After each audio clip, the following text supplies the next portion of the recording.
the incredible, the fantastic. Ladies and gentlemen, come one and come all to a film you've never seen before. But remember, folks, no refunds. Hello, and welcome to No Refunds, the podcast where we watch bad movies so you don't have to. A Cold North production. I'm your host, Ben Reynolds, and this week we have our first directorial repeat. Ladies and gentlemen, Paul W.S. Anderson is back with the 2008 remake of Death Race. I'm so glad. Yeah, I mean, Paul W.S. Anderson, the last movie he had on the podcast was Mortal Kombat. Another gem. Another nice. True gem. Yeah, absolutely. Joining me for this discussion, we have newcomer Nathan Crumrine and Patrick the Law Morris. Check out everything we have going on over at coldnorthpro.com, and if you like what you hear, leave us a rating and review wherever you found our podcast. And now, Death Race. I created Death Race 6 years ago. I now have as many viewers as the Super Bowl. The drivers are convicts, and the rules are simple. There are no rules.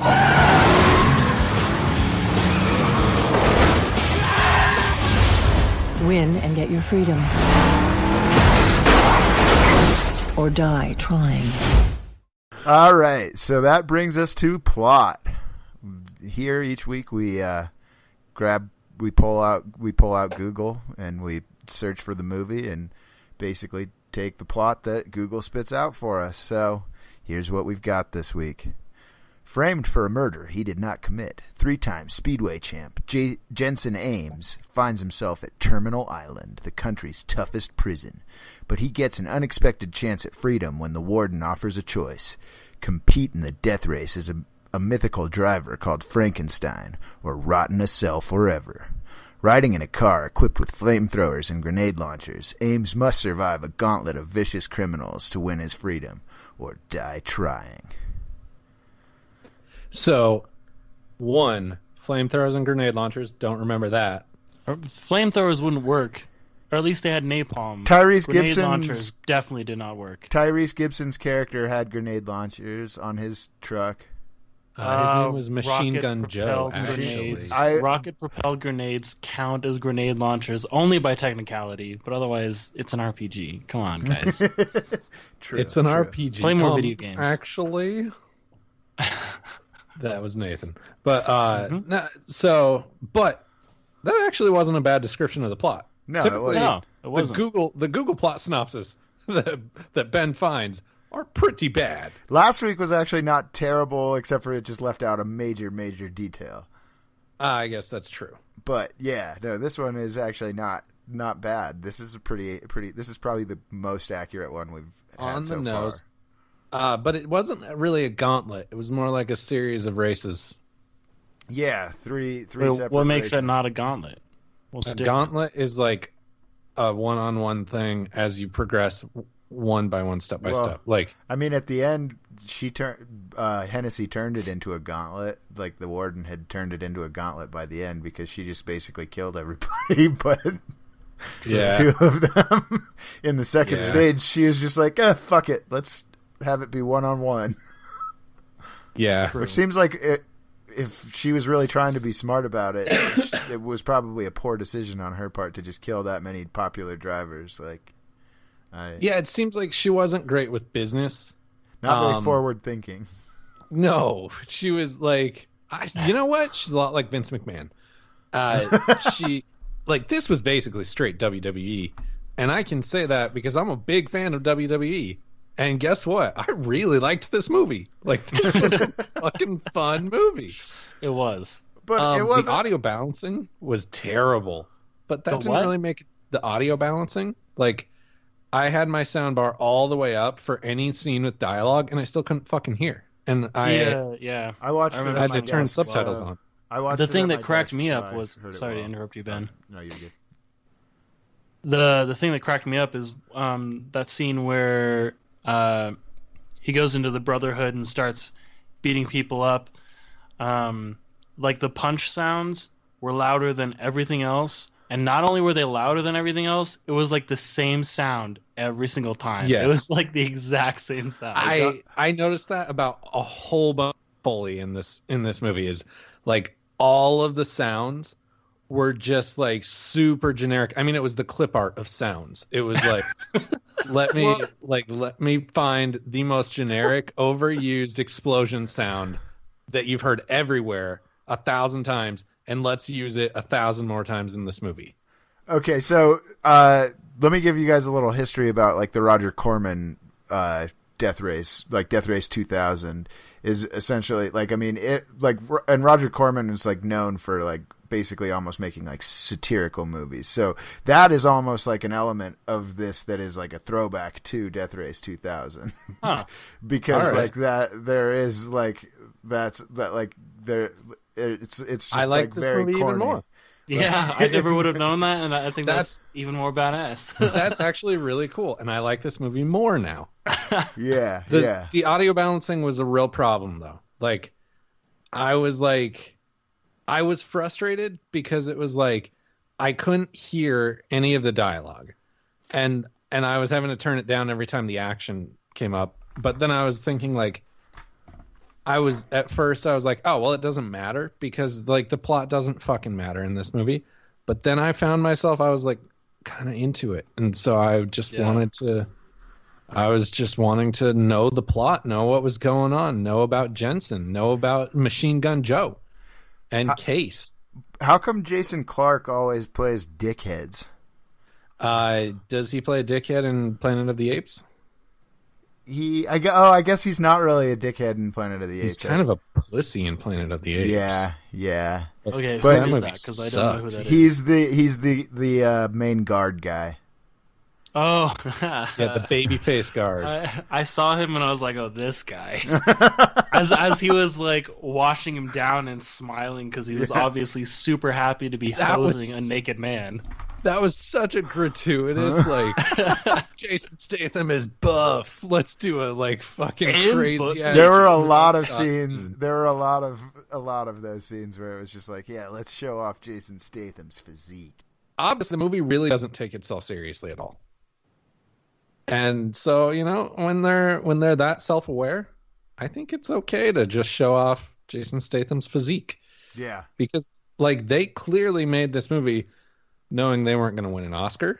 So they were like, let's just make a fun movie that's fun for audiences. It really reminded me, it was very much a throwback to like 80s R-rated action movies that were like not afraid to be violent. Yeah. And not afraid to like, they weren't afraid to miss out on a large demographic of the audience by being rated R. You can shoot me, stab me, burn me, whatever. Then he just gets fucking plowed by the car. And that was so the craziest violent. death. I saw that and I was like, holy shit. Yeah. Like that was really, really like, I don't know. I really His like head those straight up popped off. It was gone. And then it goes to Jason Clarke and he just smiles again. Yeah. They were just he was a creep. He was a creep. So I was about 30 minutes into the movie. He wasn't even a prisoner. And they were on the first race, and I was thinking, this is like straight up a libertarian's paradise. Mm-hmm. This is like, I kind of was actually, I sort of was like, damn, is this where we're headed since the government shut down?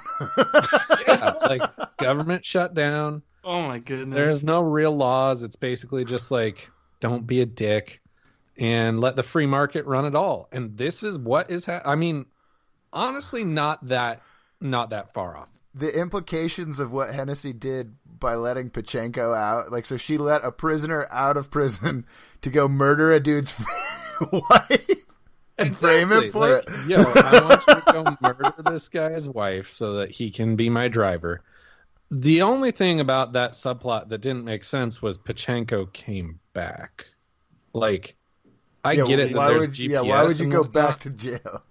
But like, fucking cut your arm off.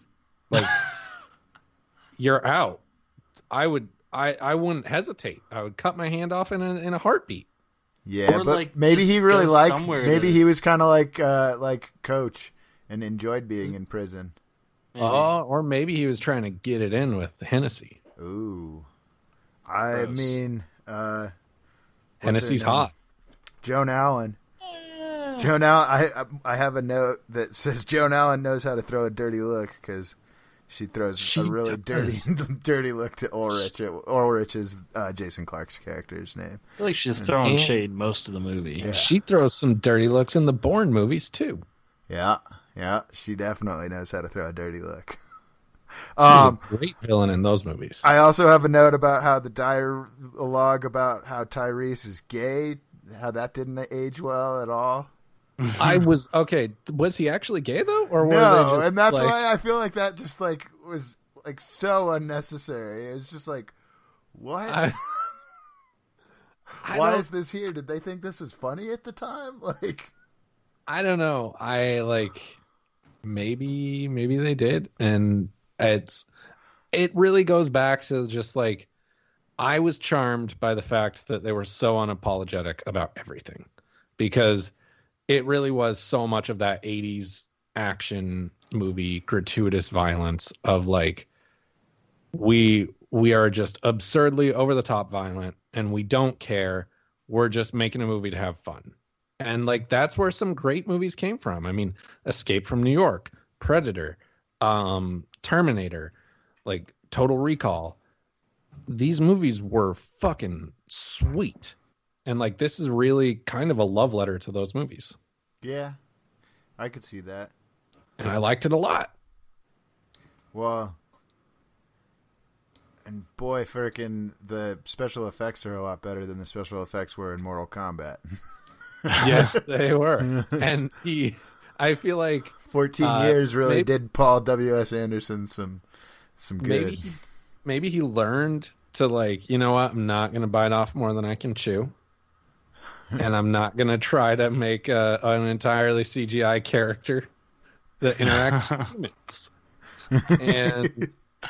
And like, that was cool. That was well done. And I think that honestly, one of the, like, I don't know. I had a lot of, like, there were a lot of times during this movie that I thought, to this movie's credit, like, it was well contained. They weren't, like, they showed a lot of restraint. They weren't trying to be more than, it's a bunch of prisoners around, fucking twisted metal cars on an island that is also their prison. Dude, that is literally, like, a note that I had is let me find it. Fast and Furious meets Twisted Metal and Gamer. Those three combined. Oh, God, Gamer was such a bad movie. I have a note that says they should have got Vin to play Pachenko. I was so hoping that when Case pulls up at the end of the movie, I was so hoping it was Vin Diesel. I did. So when Machine Gun Joe, a.k.a. Tyrese Gibson, yells, "Wakey, wakey!" I literally was just like, oh, fuck. I think it's actually Roman. I think Roman, this is just the future of Fast and the Furious. This is, well, they have that movie Hobbs and Shaw coming out, which, by the way, Jason Statham has also appeared in the Fast and Furious series. Yeah, no, I thought about that too.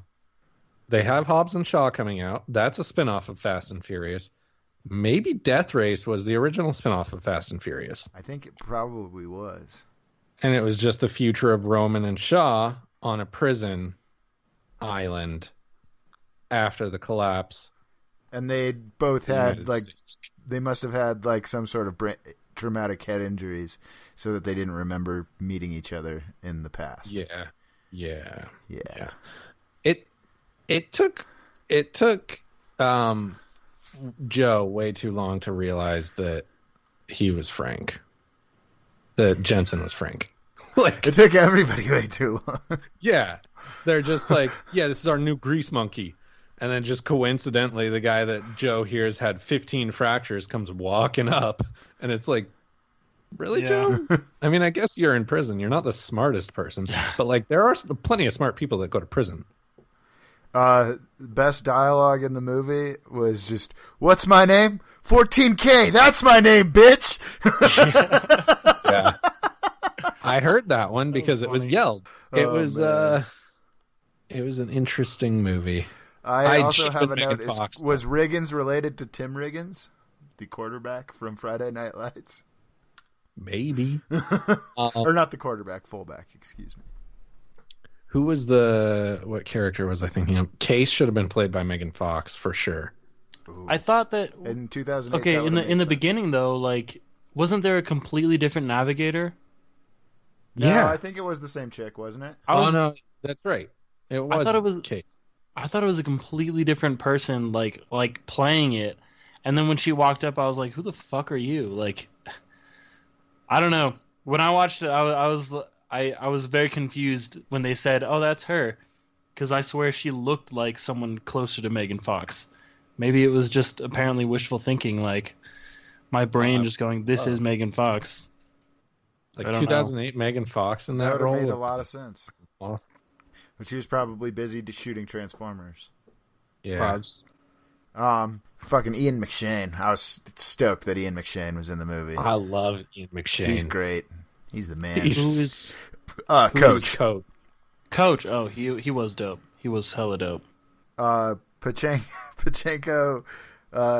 his hair was also goofy as shit. Like the little white spot right in the front. Like, what the fuck was that about? Well, let's move on to questions now. So, each film we go through, we'll revisit these 6 questions to lead our discussion. So, start out with how bad was it? And I think we're kind of all in agreement that it really was not that bad. It was not that great. bad. I liked it. For what it set out to do, it was pretty good. Honestly. Yeah, like it was fun to watch. Like, was it like an Oscar movie? Important? Yeah. No. Is it important? No. Just fun to watch. Like, yeah, absolutely. It was. But I think that there are so many even unimportant movies that are just that are either A, chasing the dollar, or B, chasing the Oscar. And it's this movie did neither of those things. It was just Paul W.S. Anderson thinking, I want to make a fucking fun movie. And he did it. Yeah. And that's what it was. It's like that, and that's the way it is. Yeah. This was this movie was, we talked about it last week, but this movie was definitely plagued with the Paul Greengrass shaky cam of the late aughts. I was that was literally the first thing I wrote, is that it was the cuts in the very first action scene. Speaking from an editor perspective, they couldn't really have done it any other way, but the camera movements were so shaky and the cuts were so fast that I felt like I was having a seizure in the first 30 seconds. Also, the fact that he got knocked out, really good. He got knocked out by pepper spray or mace. Yeah, that seems weird. And his wife wasn't nearly hot enough to be Jason Statham's wife. Well, so we've moved on into our second question, which is what made it bad. So we already said we didn't like the shaky cam. And we've talked about how there were some characters that are not so great. There's some dialogue that hasn't aged so well. The PBR product placement. Yeah, that was pretty bad. That was dumb. Yeah. The line by line dialogue, probably the biggest thing that I didn't like about it was the line by line dialogue for the first half hour or so was trite as fuck. To the point that you could have if you were really paying attention, you could have mouthed the words with them. It was just so bad. Maybe that's why the audio balancing. Maybe they were we don't need to worry about the audio balancing. Probably. Who gives a shit? Yeah. The also, in the first scene where they're dropping, so I've been giving this movie a lot of praise. There were a few things when he's dropped a tombstone, and they say it it's this gigantic thing. Mm-hmm. Yeah, it's it just sort of fell, and Machine Gun Joe was just oh shit, and then just keeps going, and I was just wow, that was a lot of drama that led up to something that really wasn't very effective. His character's name is also pretty dumb. I wonder if that's what the original Frankenstein's name was actually in Death Race Jensen? 2000. Jensen Ames being named after a car. That was pretty dumb. The onions burned really fast in that scene where his wife gets killed. Well, he was knocked out for a while, I thought. Well, but then again, why should he have been knocked out from mace again? Let's move on to which character was the worst. Oh, there were a lot of really good characters. There were a lot of really bland characters. Well, the next question is about the good characters, so let's wait on that. I mean, was there any one bad character? Pachenko was a pretty terrible character. Pachenko was a bad character, but he's the one that died like when he got exploded, right? And he got his neck snapped. Yeah, no, actually, great. when he died, the Pachenko death was pretty satisfying. Definitely, That was pretty. It was pretty satisfying. I would say, what was the Asian guy that drove the Porsche? 14K. That's my name, bitch. That's my name, bitch. Which didn't make any sense with what he did. Like, no, and he was a pretty bad one. He had a business degree from MIT, though. But why would he you was go to the only MIT one. business school? He was the only one. But why would you go to Massachusetts Institute of Technology and get a business degree? Why wouldn't you go there and get an engineering degree? If you want to go to business school, why wouldn't you go to like Harvard? Only one. It's just weird. He's probably not only the only one in that prison, but probably the only one. Yeah, it's probably true. I mean, clearly Hennessy did not have a degree. No, she made such bad business decisions. I actually made a note about that. The Dreadnought scene. I was like, hold on. Kill all my drivers, even though I'm framing drivers to get them back to be kill all the drivers.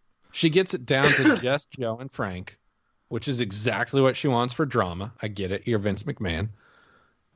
And the ratings. So it's going to boost ratings. Why the fuck would she go after them so hard with the Dreadnought? Like, you've got what you want. And then when they take it out, she gets maybe all she pissed. really didn't. Because honestly, like, I mean, I'm surprised that Frank was the only one that was like chilling by him the whole time and nothing bad happened to him. So maybe she told them to go light and just make it look like it. But she got pissed when they blew it up. That's true. Probably because she was hoping for that to come back. She was probably hoping for them to like, escape it in the whatever. future. Yeah. That was like one like thing to her credit though is that is the only car that actually had side guns, and I'm like, why the fuck would all the cars only have front and back, or like front guns? I don't think any of them had back. Yeah, none of them even had back guns, and that would solve that would have solved a lot of guns, problems. Like, well, but Frank didn't. It didn't matter for Frank. He just flipped the fucking Mustang around and fucking turned around. Because he was, you know what, he was But good. why under did creative Why did pressure. Why did the doors open forwards? I thought those doors were so stupid and That's like so impractical to have those doors open forward. I think that the Mustang in this movie was just so incredibly like encapsulating of the time in which this movie came out. Because remember when the Mustang got like a really big revamp? Yeah. And the Camaro got one too. Yeah. And those were like practically the only cars we ever saw in movies for like 4 years. Yeah. It's true. It was a Mustang. It was. And the Camaro is way cooler. So actually, so which character was the worst? Was it Hennessy? No, I liked Tennessee. She was pretty dumb, though. I don't know. It might have been Jason Clarke. Oh yeah, he was the worst because he was a baby-faced bitch. And then he like smiled like super creepily when he was hosing down Jason Statham, and smiled super creepily when Grim got fucking hit by the car. But he was also a character that was prone to just pure hatred. Yeah. Yeah, that's a good call, Ben. He was the worst character. And you know what? He was the worst character in Planet of the Apes, too. Just saying. Coincidence? He kind of reminds me of Ted Cruz. I literally have a note. Whoa. One of my physically killer? Ted Cruz is a guard? Yeah. That's literally like who I thought he was. Maybe he's not a guard. Maybe he's a prisoner. Because, when they make the Ted Cruz biopic so that we can find out about his dad working with Castro to kill Kennedy. And him being the Zodiac killer? Yeah, exactly. When we learn about all of that, Jason Clarke better play fucking Ted Cruz. And if not, then I will take that doc and like splice in images of Jason Clarke. Yeah, can you imagine? Just put Jason Clarke's face over whatever actor they get for the entire time. Probably Christian Bale. Just like... Oh man! All right, well, now which character was the best / most compelling? I feel like it was easily Coach Ian McShane. Ooh. I have a different opinion. I think it was the guy that the last guy to get in Machine Gun Joe's car. He was the last so navigator nice because and he so did it. polite because he was like, "Hey man, it's an honor," and It's then he an honor, dies like yeah. the dumbest death. Like, Good guy.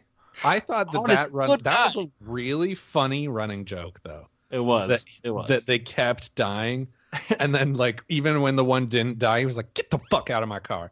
And it's like He died. that was really funny. But I'm gonna say that Machine Gun Joe was the best character because he clearly was a man of action that wanted something. He knew what he wanted, and he went for it. And he didn't care how he got it. And so, like, when he found out Hennessy was just going to fuck over Frank, he was just like, fuck it. I know what I want. I don't got anything against Frank. I was just trying to kill him to get out of here. Well, and now I'm sure Frank he is my way out. I'm sure he realized that he was gonna. The same thing would end up happening to him. True. Yeah. Joe is my favorite character. I can't. I just liked Ian McShane so much. Ian McShane is such a good actor. It's like putting Willem Dafoe in a movie. Yeah, because I mean, it was Ian McShane with then a bunch of marginal talent. Yeah. What did Coach really do though? Like, Fucking he killed Hennessy. That's true. Did he though? Yeah, he Did blew. he, He sent delivered the bomb, the bomb. and blew and pressed the button. And he saved Jensen by finding the bomb. Yeah.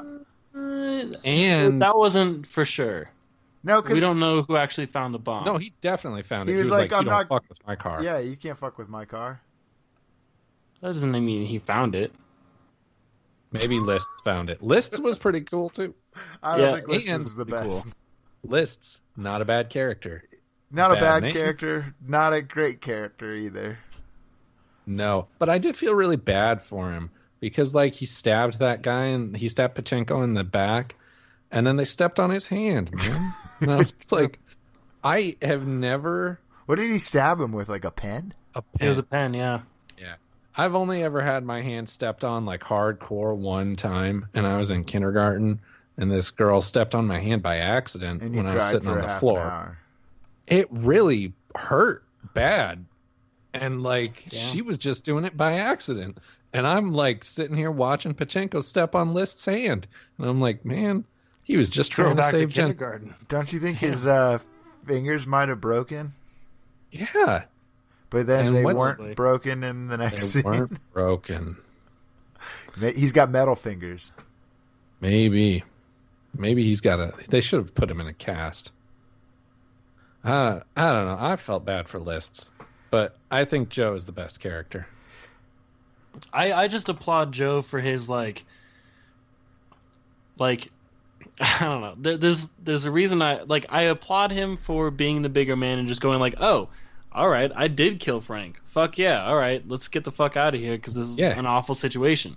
But what I thought was so dumb and so funny was how he like was reading the Bible and took the razor blade out and like cut himself, and he was just like,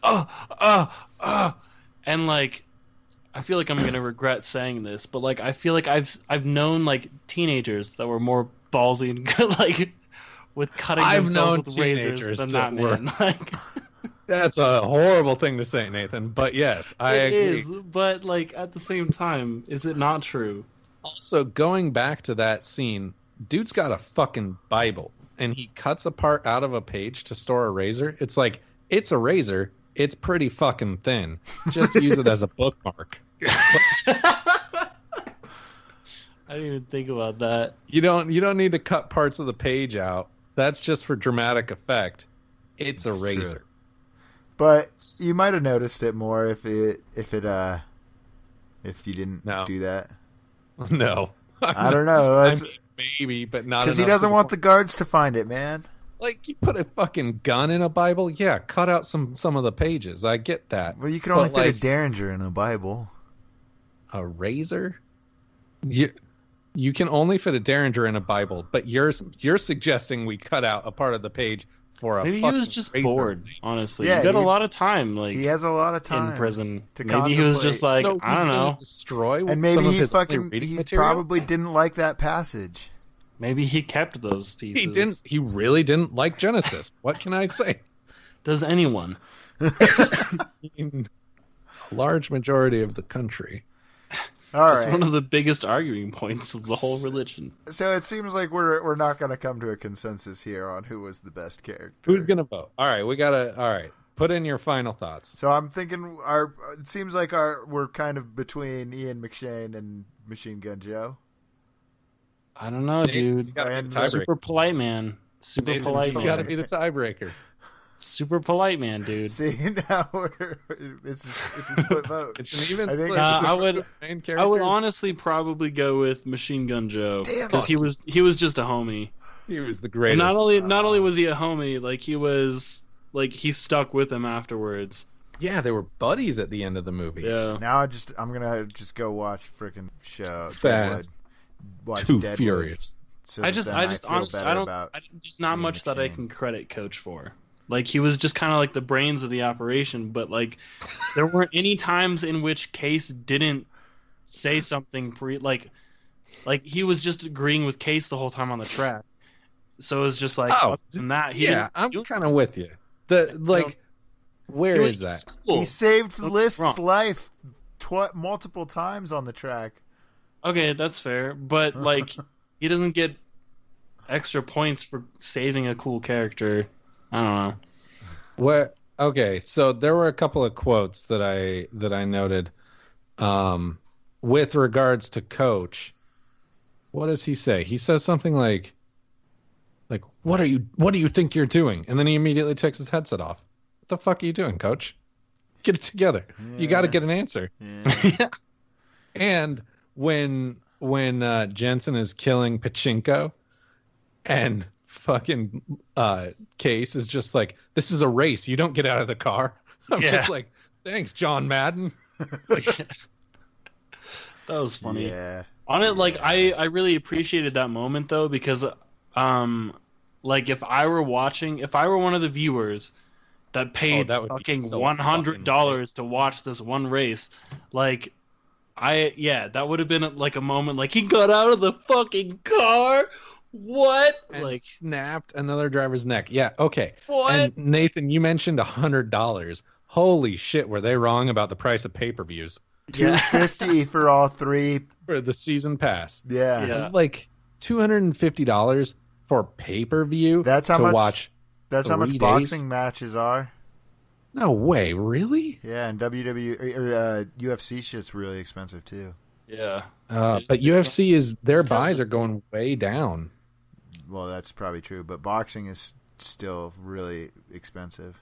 And Who like gets the most pay-per-view buys of the major sports that put on pay-per-views? if that's the case, then you get a lot for that deal of watching Death Race. Well, 'Cause- that's how Floyd Mayweather gets paid over $1 million for a fight. Yeah, I guess that's. I mean, yeah, but like Brock Lesnar gets paid how much money per fight when he fights in the WWE, and a WWE pay-per-view is $10.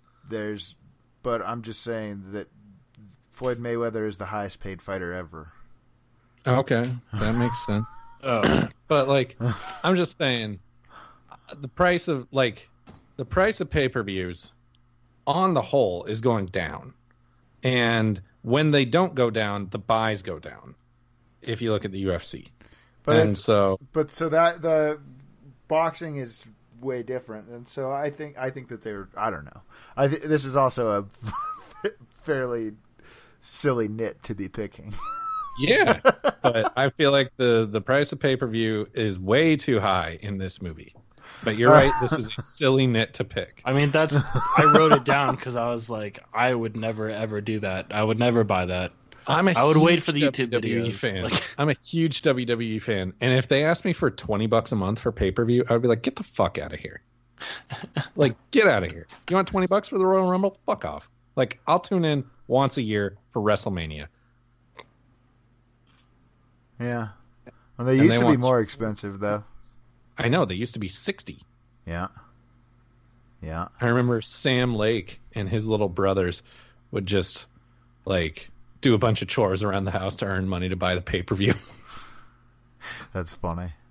All right. So our next question is, was it so bad it was good? No, it was just good. Yeah. Okay. Yeah. I mean, fun to watch. That's the term I would watch it again. I would call that. I would come back to it in a couple months.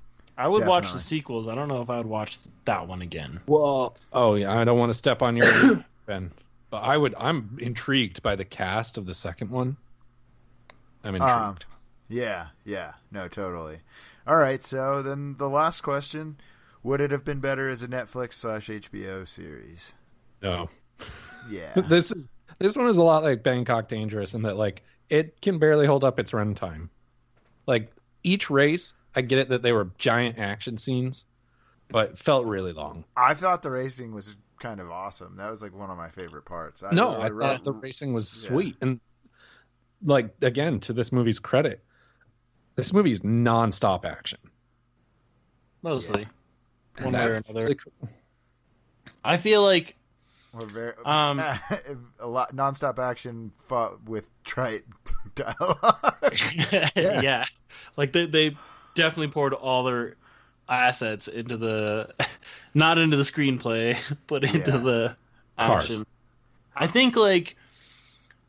I think it actually does have some room to grow in that, like, if you look at the specific setting, like, you could have like jungle racing, you could have like more urban racing as opposed to just industrial. You could have like, I don't know, world building. You could have all kinds of things. Yeah, my dick can only get so hard, please. Oh, sorry. You could basically just make Mario Kart the TV show. Yeah. Mixed with Twisted Metal and in my mind, so many times, more than a dozen times in this movie, I just kept hearing, "Welcome to Mario Kart." Select map. I just thought of like those times over and over and over where we played the same matches with Ethan on that one game. Oh, what was that game? Juiced? I'm gonna look that up. That game was fucking cool. It was fun. I want to say it starts with a B, but I don't remember this. I don't know if I was there. I don't think you played it. Okay. Yeah. This was in college. He was the only person that I ever knew that bought it, despite like a really good game. It's the only time I've ever seen it. Was Ethan owning it? It was called Juiced. Was it Juiced? No. It was not Juiced. No, Juiced was a different one. I'm going to text Ethan. Ben, continue. All right, so it would not have been better as a Netflix or HBO series, unless they did more, like, bring in somebody besides Paul W.S. Anderson to work on the fucking screenplay. Yeah, if it was, like, it could be really cool if they added more, if they had just basically different dialogue and more drama and less, what's the word? Action? Less cliche stuff, but yeah, no, totally. All right, well, that brings us to one of our favorite segments, which we borrow from the Rewatchables on the Ringer Podcast Network, and that's half-assed internet research. So originally, Tom Cruise was attached as a producer, and he was going to star in the Jason Statham role, but apparently he was not into the first screenplay that they brought him, and then he was not into the second screenplay they brought him. So my guess is Blur. Thank you. Blur is the game. Blur. All right. Yes. All right. Sorry to interrupt. Oh, you're good. But yeah, no. So apparently, then after the third, or sometime around the writing of the third screenplay, Tom Cruise dropped off. And it also switched studios that was working on it. And, so apparently also, because like Paul W.S. Anderson announced in like 2000, I think it said in 2005 that he was going to be doing a remake of Death Race 2000. And this was like after the success of Alien vs. Predator. He directed Alien vs. Predator. What? And so that first movie was okay. Yeah, no, Second movie you and I stopped watching after like 3 minutes when there was too much moss on the rock in Colorado.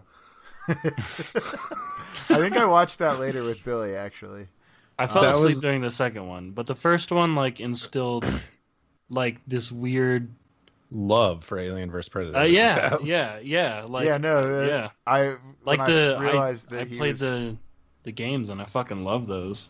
Yeah, when I realized he was the director of that too, I was like, man, Paul W.S. Anderson, you've made some fun to watch movies. Just back on Alien vs Predator real quick. I remember we were watching it and it was like Evergreen, Colorado or something. It said on the screen. And in the first 2 minutes, we saw it and you were like, they showed this rock and you said, man, that's a lot of moss to be on a rock in Colorado. And then I was like, yeah, that's pretty stupid. And then like 2 minutes later, we just turned the movie off. And it was, thinking back, I'm like, that's probably the stupidest reason I've ever turned a movie off. But it seemed totally reasonable to both of us at the time. Like, we had taken the time to pick a movie, and then in 2 minutes, we're like, that's a lot of moss. And I think we went and just played SmackDown vs. Raw on Xbox 360. That was at my mom's house, wasn't it? Yeah. Yeah, that's funny.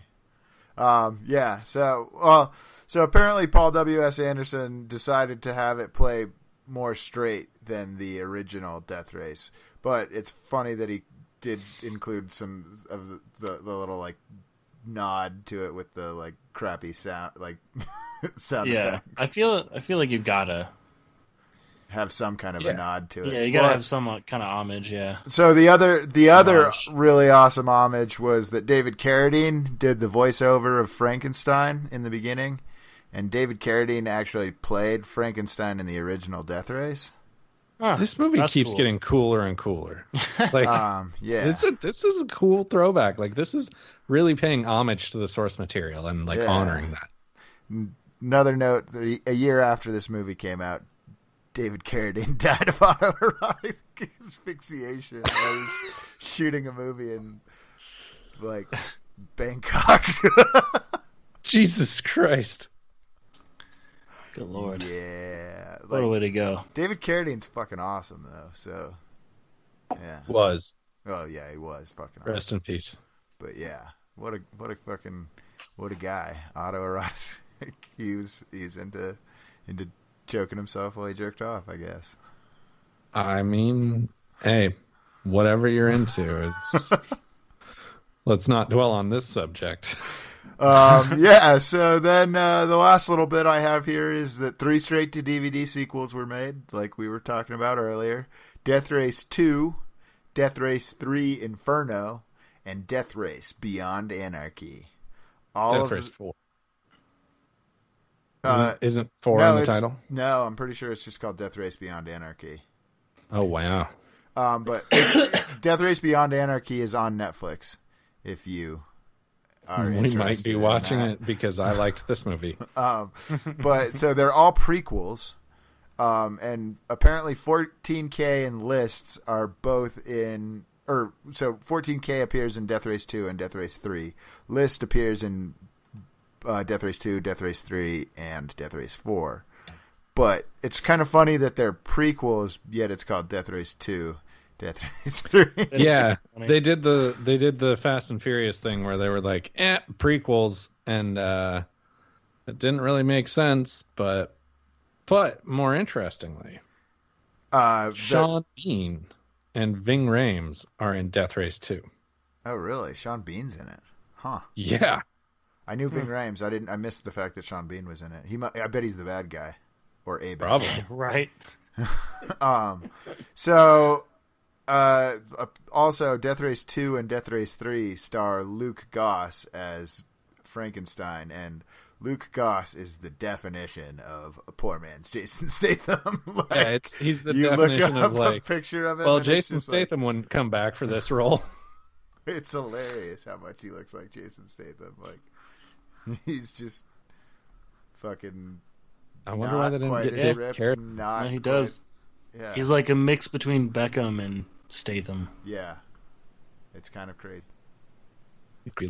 Yeah, Luke Goss definitely looking. All right, well, that's our past internet research.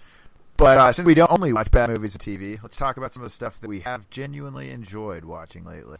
Nathan, we'll start with you. So I watch a lot of short films because as a filmmaker, that's more what I'm interested in doing. The small bite-sized pieces, small focused stories that can have a lot of impact if they're done right. Did you see that trailer that I sent to the group yesterday? It was a fake trailer called Ham Job Cabin. I saw that it was Hand Job Cabin, and I'm like, I should probably not watch this at work. Yeah. And then I forgot about it. You should definitely watch that because that's one of the best shorts I've seen in a while. All right, dope. But my friend sent me the short film, and I actually watched it a while ago, but I keep watching it every once in a while to show it to people because it's just so like insane. And it's called The Manual, and it's about essentially this robot that's tasked to take care of this man after his parents die, and like she started as a child, he started as a child and he grew up, and the manual is literally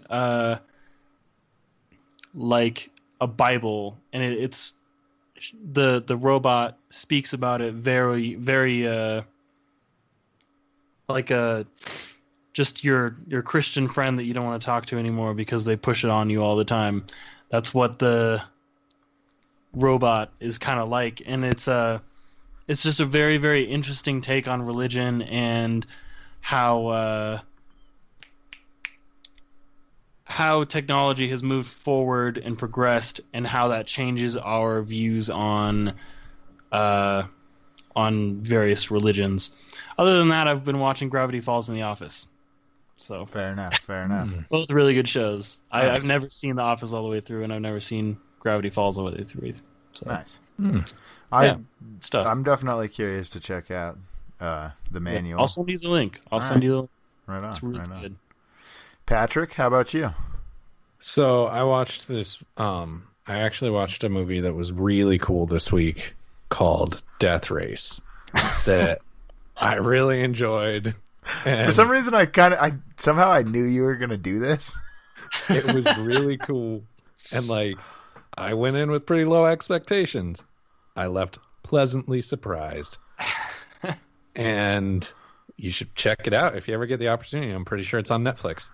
We've given you almost all the spoilers, but you might as well. Yeah, still it's true. Ride. It's true. Still There's fun. a lot we haven't talked about. And their escape plan is fucking sweet, and like just it's a cool movie. Honestly, the one thing, another spoiler alert, the one thing that I honestly did not see coming was Hennessy's death. Like, I literally just did not see that coming. I was actually a little bit disappointed by that, just because I felt like they were kind of bucking trends by not having a romance subplot between Case and Jensen, by like not having just a really clearly defined villain from the very start that kind of jumped all over the place. It was like, first it was going to be Machine Gun Joe, then it was going to be Pachinko, then it turned out to actually be Hennessy. And they were kind of bucking a lot of trends, and I thought maybe Hennessy isn't going to get her comeuppance, and I was kind of liking that, and then she died, and I was like, eh. Oh, I thought it was such a badass death, though, because I didn't expect it. And primarily why I didn't expect it is because I knew that there were sequels, Death Race 2 and stuff, while I was looking it up. I did not, however, know that they were prequels, so I was kind of like, oh, she's going to be in the next one, and it continues, like, that the whole been system cool. Goes on. But then And that's why I was so Star surprised Machine when she Gun died, Joe. and I was like, fuck, what? Yeah. But so I didn't like the fact that she died, but Ian McShane breaking the fourth wall was totally worth it. Yeah. Like, that was so cool. That was one of the best parts of the movie. When he like blows her up and then he looks at the movie or at the camera, and then I forget what he said, but I probably yeah, that was ridiculous. It was. But yeah, I watched this great. movie called Death Race this week, and it was fucking sweet. All right. Well, I watched Vice personally, and it was fucking great. It was a damn good movie. Christian Bale, holy fuck. That dude, the things that dude will do to his body to fit a role. It's insane. Like, I just kept, like, in scenes just being like, I can't fucking believe that's fucking Christian Bale and not just Dick Cheney. Like, what the fuck? Like, it's crazy. It, like, in the early part of the movie, you can tell it's him because he still, like, kind of looks like he just looks like a fat Christian Bale kind of. And then as he gets older, it's just like, oh my god. Just Dick Cheney. Yeah. Christian Bale, it's guys like Christian Bale that are the reason that I can't be an actor, because they're like, oh, you want me to like live on an apple a day and weigh 90 pounds for this movie? Yeah, okay, I'll do that. Well, and I'm like, oh, you want me to not wear a gray T-shirt for this scene? Pass. He got himself like really sick or whatever when he did the the Machinist to the, well, it was the transition Batman. Of doing the Machinist to doing Batman Begins, because he went from being like super skinny, fucking basically nothing, to being jacked, 220 brick shit house. Yeah, exactly. Yeah, probably hard on the body, but now now he uses a personal trainer and like dietitians and stuff like that to do it. So his being able to do those things to his body, and my being unwilling to wear not a gray T-shirt for a scene is the reason that I can't be a professional actor. He might be like the best actor who's working right now. What about homie Fassbender? I mean, Fassbender, I think I partially just like him because he's so sexy. Well, no, okay. Christian Bale is like fantastic, but I mean, Fassbender in 12 Years a Slave? Shit, everyone in 12 Years a Slave. Fassbender is damn good. Mahershala Ali in 12 Years a Slave. Brad Pitt in 12 Years a Slave. Well, but now we're still talking about Vice, and Amy Adams was also really fucking good in Vice, as was Sam Rockwell. The cast is incredible. Like, I don't necessarily think that it deserves to be like Best Picture. I know it's getting talked about for Best Picture, but I do think that it's a really, really good movie, and I think that Bale deserves Best Actor, and that Adams probably deserves Best Actor to a female. Two things. One, has there ever been a movie that Sam Rockwell wasn't great in? I can't think of one. Like, has there ever been a single time that he didn't steal the show? Like, I don't feel like he steals the show in Vice, but he's really fucking good. All right. And two, we all know that Vice shouldn't win Best Picture because Best Picture should be Spider-Verse. Well, that's not going to get nominated, but it better. It'll get nominated for Best Animated Picture, I would guess. And it better fucking win. If it doesn't win Best Animated Picture, that's going to be, I mean, well, Incredibles 2 was really fucking good, but it wasn't better than Spider-Verse. It was definitely, in my opinion, it was not better than Spider-Verse. Any case, we don't need to go into a whole Oscar discussion right now. Yeah. All right. So that wraps up this week's discussion of Death Race. Don't forget to check out our incredible website, coldnorthpro.com, where you can see everything we do in one place. What a great website. Listen to us weekly on our other gaming podcast, Hard Reset. Next time, we'll be watching Rob Cohen's 2008 film, The Mummy, Tomb of the Dragon Emperor. It's currently available to watch on Netflix. See you next time, and don't forget, no refunds.